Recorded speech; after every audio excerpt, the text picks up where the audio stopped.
Yep. Okay. Can you see a box on the screen with the participants?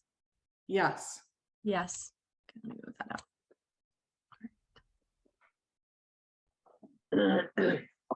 So I want to spend some time and really dive into paragraph 4 today of the residential sale contract.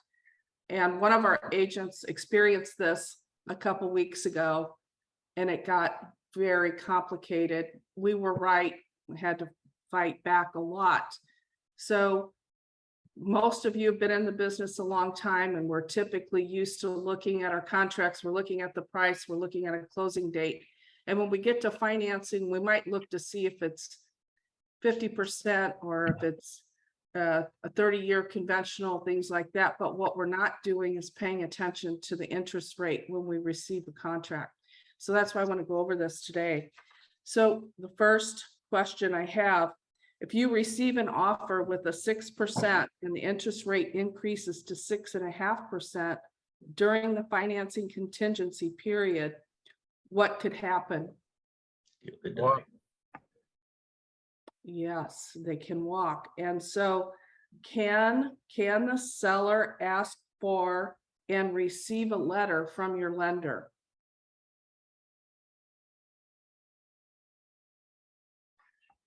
Loan denial letter, are you saying?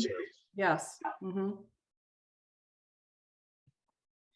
Yeah, so yeah, they can ask. It's kind of like a denial, basically, is what it is. It says they can't qualify for 6.5%.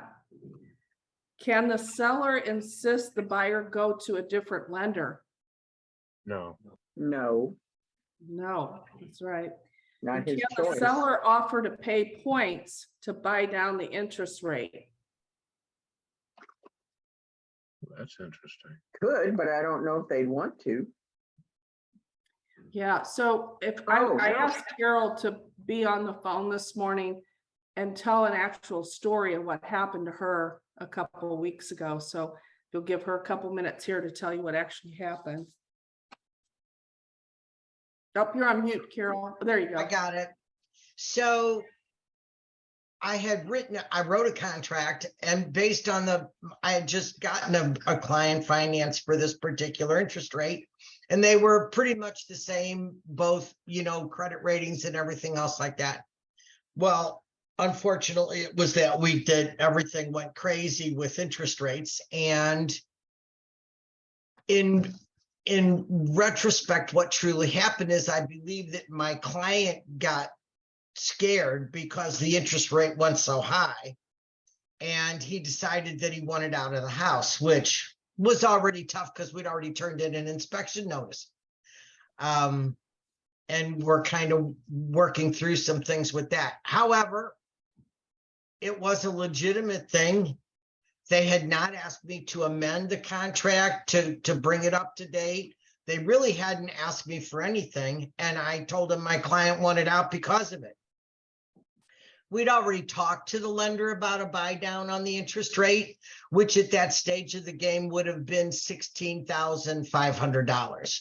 And of course, my client did not have that kind of ready cash sitting around. So I asked for a letter.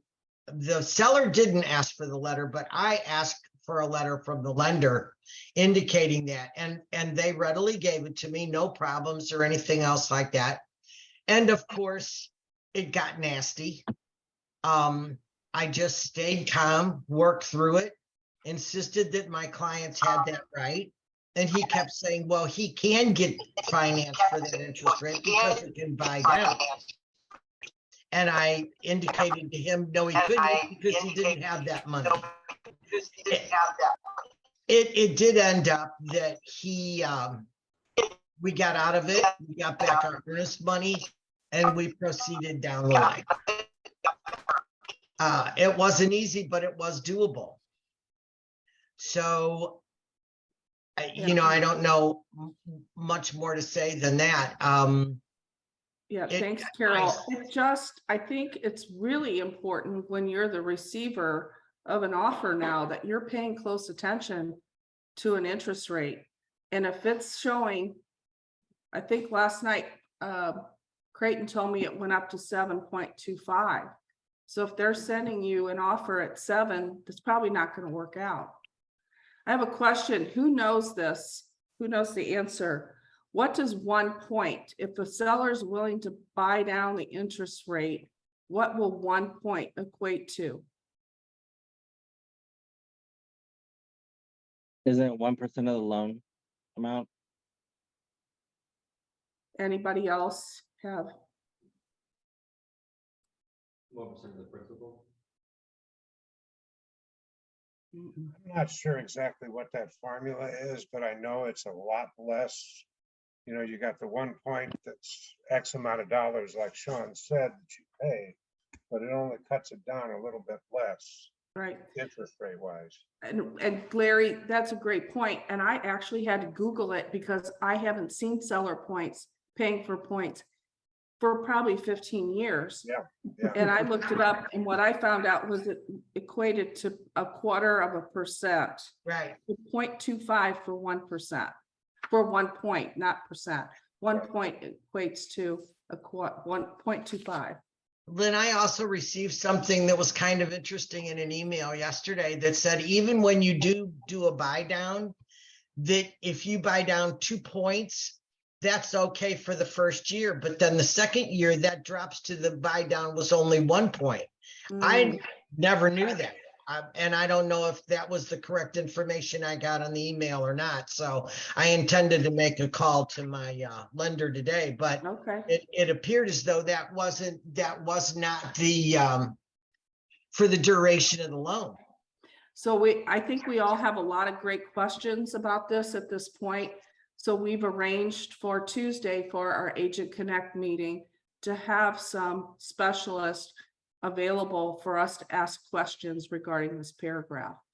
So we're not going to dive into it real deep today, but it's an awareness that over the weekend you get offers, pay attention to this interest rate, and then we'll go over it in great detail on Tuesday, and I hope you all can attend. Okay, so Lexi, it's okay to click off if you want to the next. Okay, in this situation, you represent the seller. The seller requires you to be present during all of the showings, which we know we don't like that, but an agent makes an appointment and you attend the showing. The buyer stays a while and appears to be somewhat interested.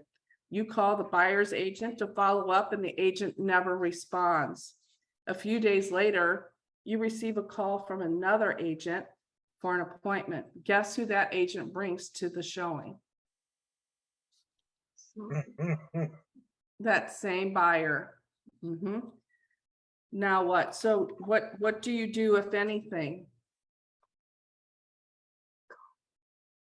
I don't think you have to do anything, do you? I'm not going to do anything, but I had this question from one of our agents and I thought, you know what? It's probably something we should talk about. It's really none of my business because in a typical showing, I wouldn't be there anyway, right? So. And I 'Cause mean, what if can there's a- happen- if there's a dispute, it's on that side anyway. doesn't it? Yes. Us. And I think in this, what's happening, Larry, is agents are paying for these Zillow leads. That first agent got a Zillow lead, ran down here, showed a property, and the buyer said, yeah, I'm not interested. But really what that buyer was doing, he had an agent, and that agent said, I'm too busy, I can't show it to you. That's probably what happened. Yeah. And if you want to talk about procuring cause, that person who opened the door is not procuring cause. I've been there, been to the board with that sort of thing, and just because you open the door doesn't make you procuring cause. How Hey, true, Lynn. how true. There Yeah. was an interesting situation with an agent that both you and I know, and she's pretty established for quite a while. People came to her, and I don't quite remember if they had walked in on her open house and she had seen them. And so they had an agent at the time. Well, a bit later, a month or so later, they called her up and said, hey, will you represent us? And she asked them, had they signed anything with this other agent? They said, no, they hadn't. Well, she ends up selling the house, right? The contract, getting it accepted, working it all through inspections. And this other agent was somehow found out and ended up taking her into the board, into grievance. And she said that she had, was told that they weren't representing anybody, but the seller or the buyer got a little paranoid that he might have to pay the other agent out of his own pocket. And he didn't back up that he told her that. And he had signed an exclusive representation. And she had to give them the entire commission. Well, I've been there before, more than once, and the mediator will try to get us to settle. But typically, if it goes that far, one party gets it all. Yep. So when you're sitting there, you're like, do I take some or none? Because that's what it's going to come down to.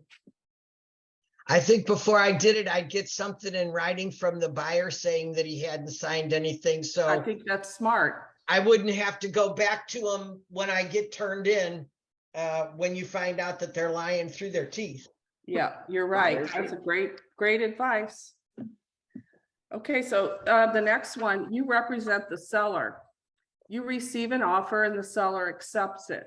That now it's 3 days before closing, and the buyer's agent forwards you an email from their buyer. It goes something like this.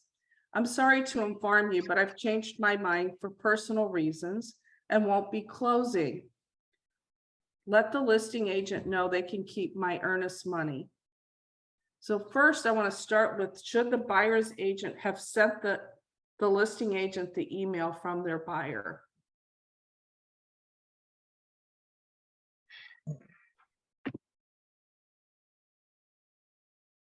Anybody? If she has permission to do that, I would That's the assume key. so. That's the key. So you never, ever forward any of your client's emails to any party in the transaction without their written consent. Ever.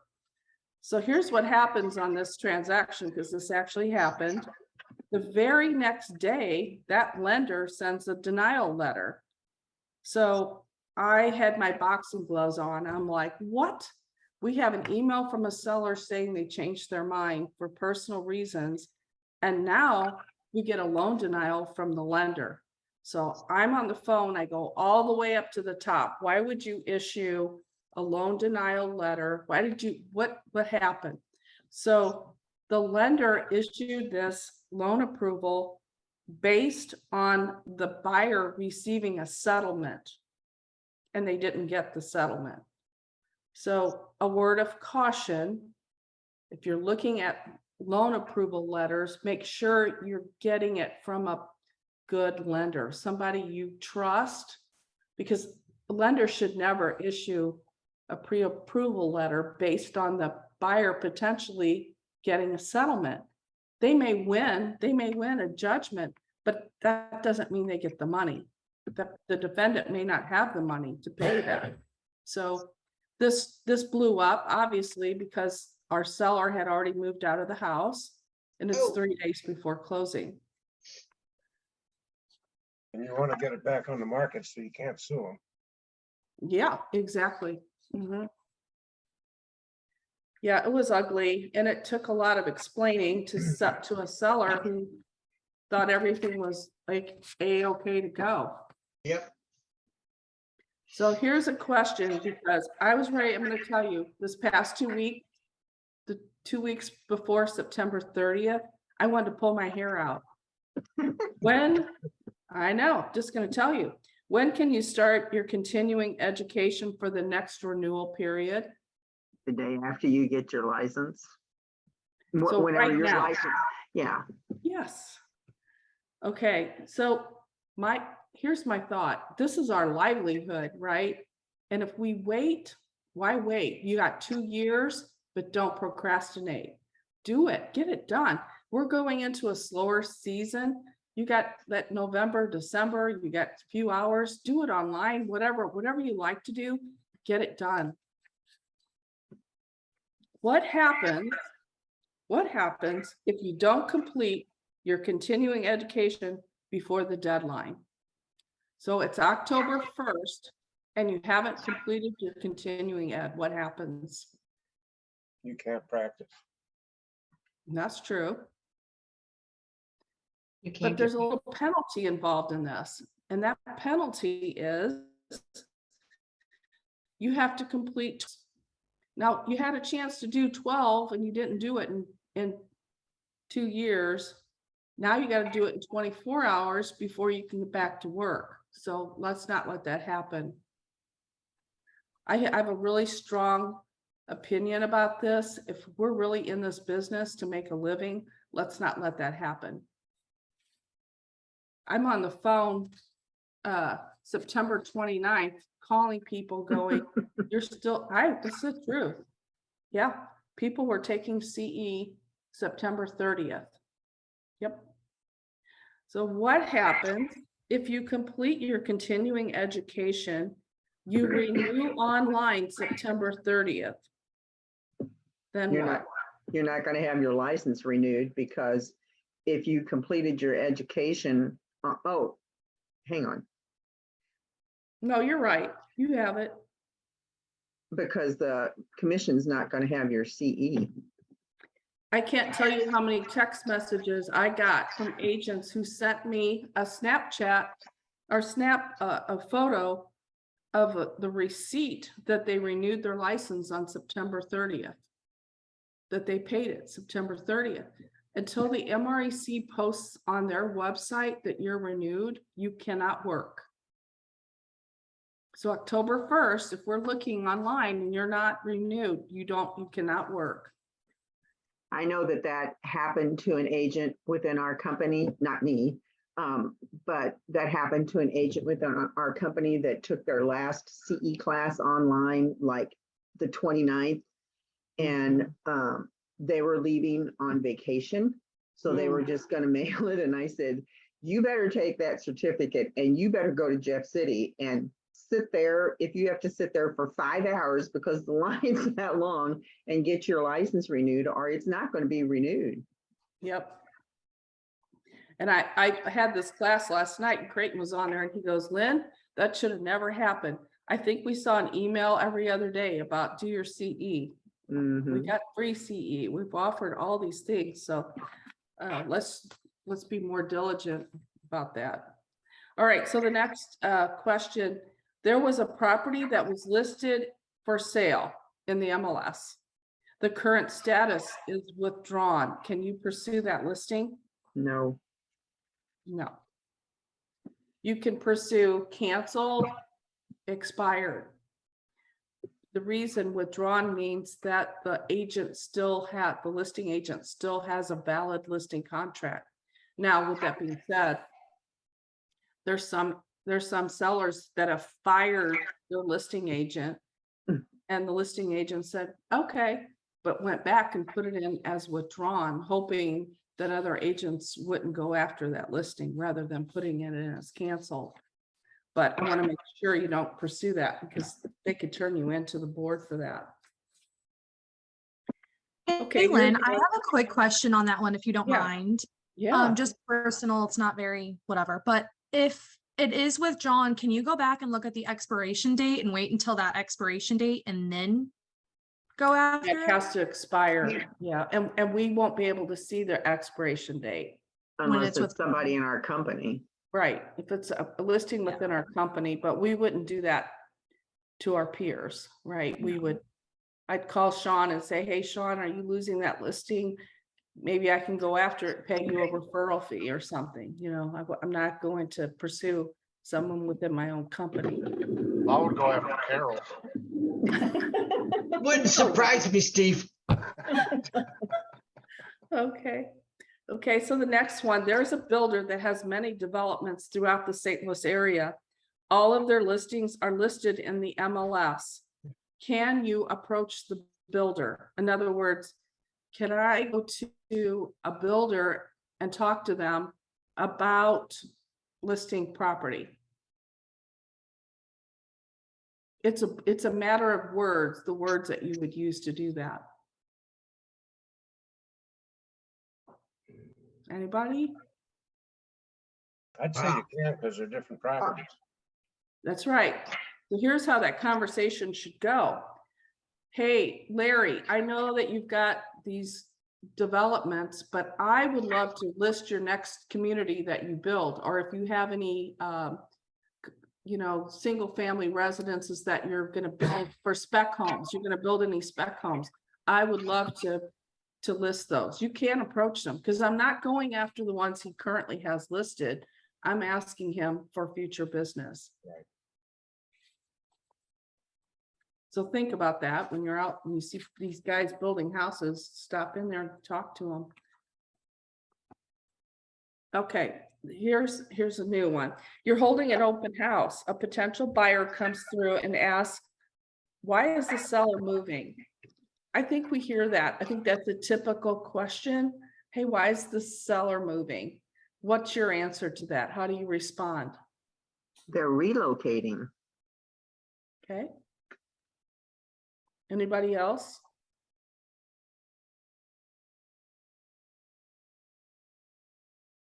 First of all, before you answer, I want to say this. I think we all know we can expect that there's a camera or a video in every house. Just expect that. If there's not, okay. But for the most part, expect that there's a camera and a video. So how you answer that, I think you should be talking to the seller. Hey, I'm holding your house open tomorrow in an email, and I'm probably going to be asked, why are you moving? Because guess what? If they get a lowball offer and they go back and they listen to the video and they heard you say, oh, the guy lost his job and they got to downsize, they're really in trouble. Do you think the buyer might submit a lowball offer? Yes, like Everett said, take advantage of that situation. So be careful what you say, right? Another thing, I was reading an article the other day and I thought I would add this. I'm going to recommend that you provide rate sheets, and whoever your lender is, whoever you have a business relationship with, ask them to put a rate sheet together for you, and don't just use the standard conventional. Maybe show them what it would cost, what their payment would be with FHA, VA, conventional. Think outside the box. If you're out in Washington, you might think about USDA.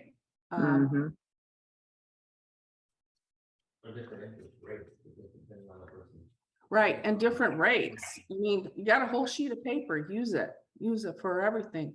Like Everett said, use different rates. So the next one, Lexi, we'll just skip over because that should have been on that other slide. What about if the seller has a camera or video? Okay, new question. You represent the seller. They do not want their house listed on any social media platform or on any website. Is that possible? Everett said no. Anybody else?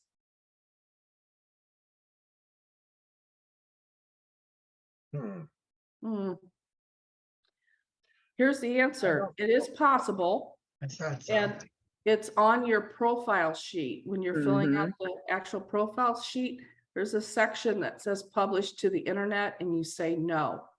And I know a lot of people say, well, that's just crazy.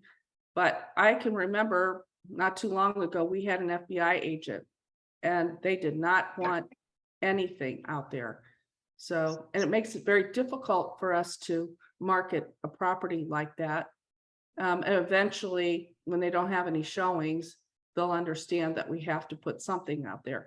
But I wanted you to know that it is possible to not publish it. Does that mean that that's not sold then from MLS to the different platforms?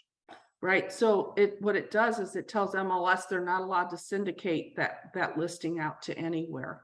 Okay. Including your website, all of that. Right. Okay. Does that include Remax Gold's website? What's that? Does that include Remax Gold's website as well? Yes, everything. Because that's where we get our feed from, right? We get our information from Maris. And it constantly is pushing out to all these websites, so that wouldn't be published. I have a question about the MLS profile sheet. Okay, What if you're putting it in, inputting the listing yourself? You're not using the profile sheet. this, Everett's wanting to know, what if you don't use a profile sheet? Well, if you're putting in room dimensions or anything, that's the sheet that tells you everything about it.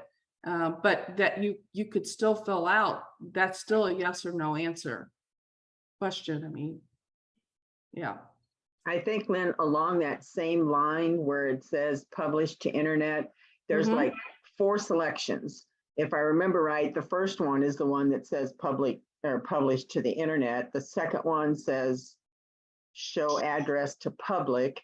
And then the other 2, I always check no on the other 2 Me because too. one of them, and I forget which one is which, but one of them says that you'll allow AVMs and you'll allow comments. And I always check no on those because I don't like AVMs from all these websites that are out there. Sometimes they're way off. And I don't want people putting negative comments. I'm So glad I you don't- brought that up. That's a great point. Yep. Yep, especially comments. So, you know, some of Mhm. these people can write, that's an ugly house. I would never buy that, blah, blah, blah. So if you say no to that, just like she said, they are not allowed to go in and make those comments. And I think thank you for that, Kathy. So the next question, can below grade rooms be counted in room counts?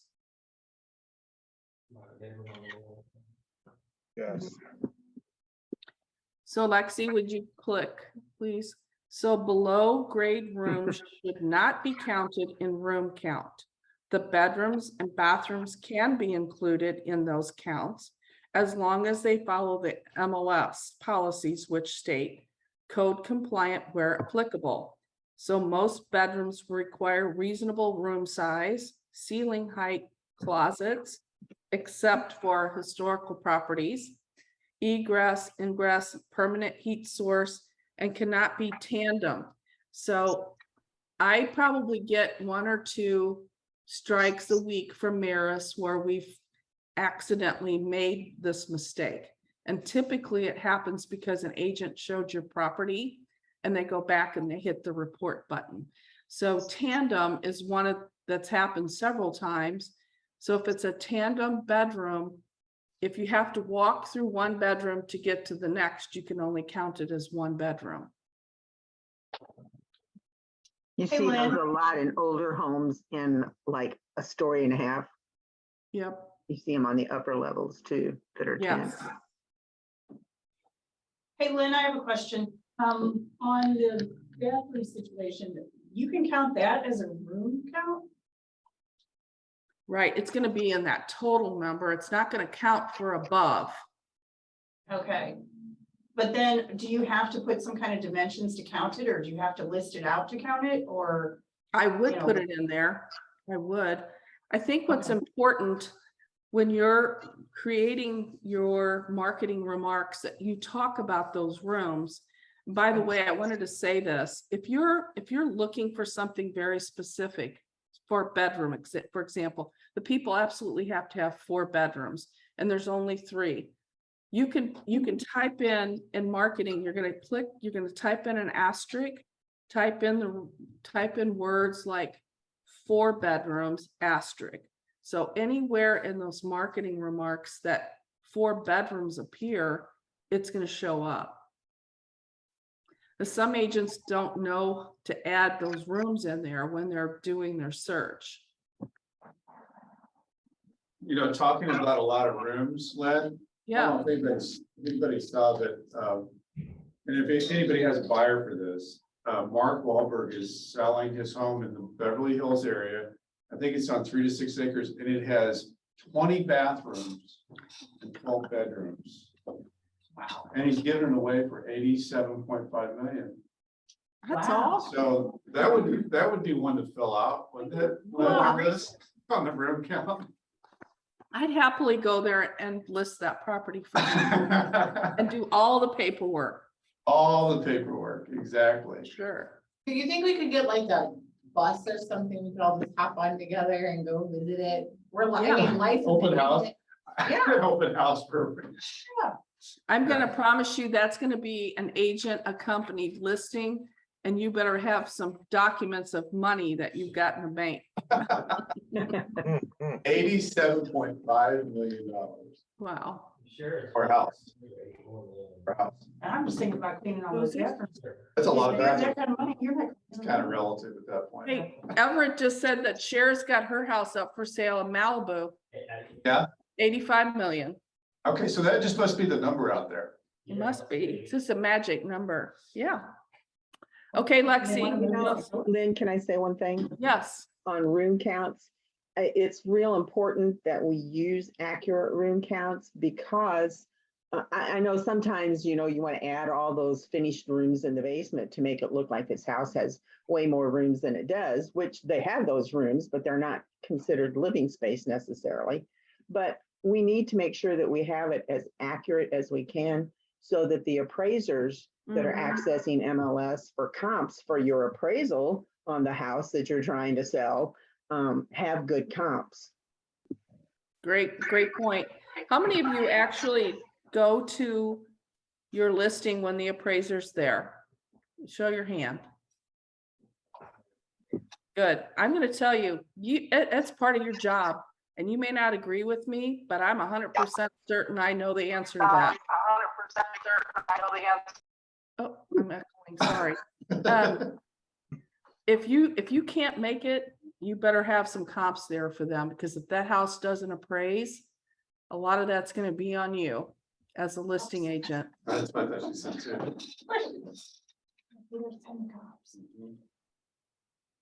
Okay, so we'll move on. So can you reinstate an expired listing?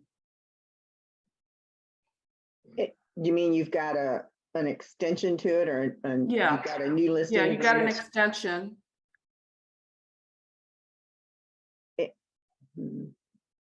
Extension's only good for before it's got to be signed, doesn't it, before it's, Yes, in terms of the MREC, for it expired, it's a done deal and you need to create a new one.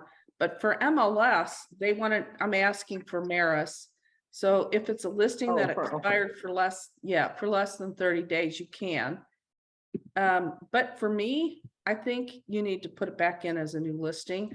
We know that the CDOM days are going to keep counting. However, I just think it looks better if you put it back in, have somebody else look at it. If it expired, you probably had a 90-day listing. What needs to be changed? I'll tell you something else that I'm seeing a lot. I like to see agents, when you have a listing and you're putting all these photos in there, take the time out to put a description underneath the picture. You know, if there's something fabulous about the kitchen, but quit taking pictures of toilets and hate that. who wants to see that? And the lid's up and all that sort of thing. Toilet's a toilet. Unless you got some gold toilet, I really don't want to see it. I've actually seen one recently from one of our agents that I don't think they had it in the remarks. Maybe they hadn't added it yet, but on one of the pictures, caption said that the seller was offering an HVAC credit. And I didn't see it in the remarks, but it was on a caption under a picture. So those that would be important to put in there. Because sometimes this buyer might not catch that and then they lose a credit because they just didn't look at the That's a pictures. big deal. It's a lot of money. Yep, good point. But you know, when I'm looking at it, you ever go, you're looking at and there's 50 photos and you're like, I have no idea what room I'm even looking at right now. Or what floor, like Everett said, or am I in the basement now, or am I up on the 3rd floor? Where am I at? So take the time to do that. This next one is because of Everett. He's sitting over here and he'll start laughing. Did you know you can send the seller's disclosure statement to your seller digitally? yes. Good. Yes. Okay, because I do see a lot of them come through that are not. And it's so much easier for them to fill it out on the computer. They can make changes. without scratching out, and a lot of times it's hard to read their handwriting and everything, so give it a try. If you're not doing it, you might want to give it a try. So you have a listing for lease and you represent the landlord. How do you get paid?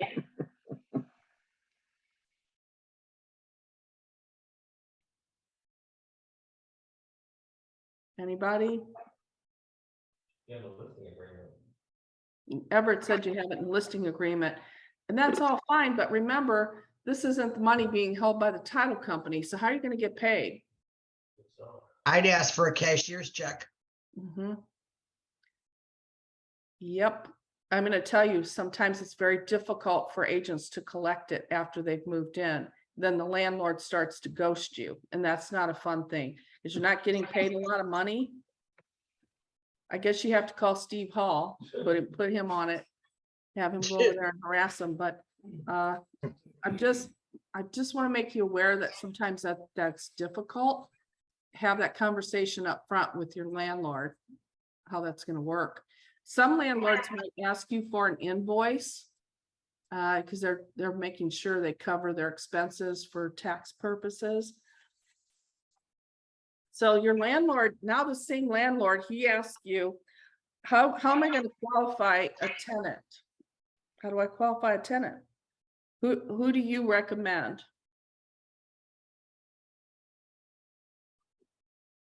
Should you be helping them find someplace for them to find a candidate? Are you involved in that process?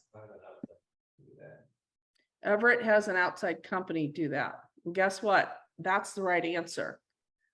I don't want anyone in this company getting involved in a tenant process of whether or not they qualify to rent a property. That is one of the biggest problems you can have in this business. Because if you have a tenant that feels like they've been discriminated against and you're involved in it, you're going to go with it. That's up to the landlord. They need to make that decision. I'm going to stay out of it. You're not making that much money to put your career on the line to get involved. And you clearly don't want the tenant's credit report coming to you. If that, you stay out of it. Give the landlord, you should get that directly from the tenant because they're the ones making that decision. Okay, one more thing. Lynn, can I ask a question? Yeah. How do you handle showings on these leases? So I'll tell you a story that happened to me a few years back. One of my agents showed a property with her tenant, and it was tenant occupied. And the tenants were there and they weren't happy about it. And the next morning, I get a phone call from the St. Louis County Police Department. And I got interrogated, as well as my agent, that the tenant claimed that our buyer and our agent stole their iPad and a jewelry box and all this other stuff. And at that point, I thought, you know what? We should never show a tenant occupied property. So Everett went on a listing call last week. And when he got there, the tenants were home and he was greeted by the dog and the tenant was angry because he didn't want to move. Yeah, so the tenant didn't want, he threatened to shoot Everett with his dog. He had a dog, everything. Yeah. So the question probably for Everett would have probably been best to say, are the tenants already moved out? Because the tenants didn't want to be moved out. So there's Everett in his Mercedes-Benz knocking on a door, being greeted by a tenant with a gun and a dog. And then the locksmith shows up and the locksmith said he's got a gun. He's got his own gun. So Everett got in his car and got out of there. But Tim, you know, that's my opinion. I don't know. Sean, I know you have some rental properties. How do you handle that? On showing a property with a tenant or not? Well, I mean, usually all mine have always been vacant before I've shown them. I just make sure that the old tenant are out before I show any of my properties that have. One, because I want to clean it up and get it looking its best, because sometimes when there's a tenant in there, it doesn't look its best. Mhm. To rent it out. Now to buy, but you know, on the listing agent, they have to get that tenant's signature on the lockbox approval. So the tenant should be aware and should have signed off on that. So that's kind of, but if the listing agent didn't get him to sign that, then doesn't that fall back on the listing agent? It does, but if you're greeted with a gun at the front door, Mm. whether or not a form is signed, it's like, True. yeah, it's a problem. I Yeah. don't know if that helps you, Tim, with that. Well, or not. I guess what I was asking is like when it goes, a house goes for lease, you get a lot of phone calls from just individuals who see it online and want to see the property. So Mhm. then you could just be, at their mercy, having to go show the property 100 times, That's right. and that's not worth it. No, No. I think it's one of those things, it's a relationship that you have with the owner or someone in the family, and you're basically doing it as a favor Right. in hopes that you generate referral business. I think we've all had to do leases. But it's not that we're making a ton of money on it. And years ago, when we listed a property for lease, it was a 50-50. The listing agent got 50 and the tenant agent got 50. But now I'm seeing, 20% or $200 or something like that. So I think that's why today you see more of the listing agent being a dual agent, because a tenant buyer's agent doesn't want to run around for a couple $100s.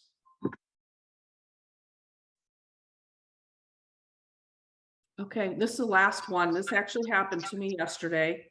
Okay, you represent the buyer. You prepare the buyer's agency agreement and you write in on line 19, buyer agrees to pay the realtor additional compensation of $500. I'm asking you today, someone volunteer and tell me if you do that, you're writing it in, do you have a conversation? Are you having a buyer's consultation about that?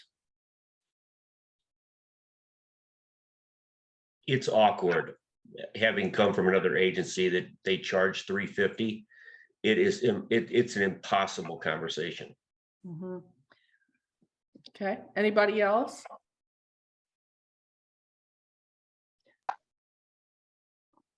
I think that I have seen that range from $100 to $1,000, depending on how much time are you going to spend with them and that sort of thing. But I think what's important, if you're going to write that in, you have a conversation about it. For me to talk to someone because an agent wrote that into the contract and didn't talk to them about it, that's an awkward conversation, just like Tim said. I will tell you at the end of the year, if you are charging additional, of course, our company, we don't make you charge it, but I think I can prove to you that at the end of the year, if you did 10 transactions and you charged $500, you've added $5,000 to your bottom line. We have agents that do it, and maybe we can do some practicing on how they handle it and how they're successful at it at some point. But I'm asking you, if you write something like that in, have that conversation, because it's at that point, it's like they felt like the agent was sneaky. I have a question about that. Okay, Everett has a question. Well, couldn't you charge a buyer a fee based on how much time you thought you spent with them after they found something? For example, you wanted to charge $250 and you really didn't spend that much time with them. Can't hardly hear him. Okay, yeah. So Everett's saying, maybe you write in there $250 because you think you're going to have to show them a ton of property. But at the end of the day, you showed them 2 houses and you feel you like, you know what, I'm just gonna waive it. All you would have to do is do a buyer's agency agreement addendum and change it to 0. But you have to go back and change it because Joan will get you. She will catch it. Look at her. She's sitting there, but you know, thankfully we have Joan. If you So- do that, you also need to remember if you've got a contract written on it, you need to remove them from source of compensation if you have that marked on the contract. Good. Thanks, Joan. That's You're right. welcome. So, you know, on the last page of your sales contract and you're clicking boxes, who's paying, and you just, if you click buyer and seller and now you're not collecting it, you have to amend that as well.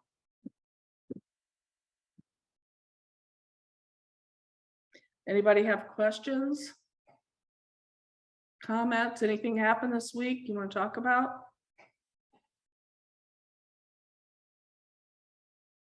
You guys are quiet.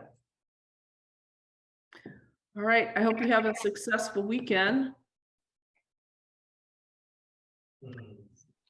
Thank you, Lynn. Thank you, guys. Thanks, Lex. Bye. Bye. Thanks, Lynn.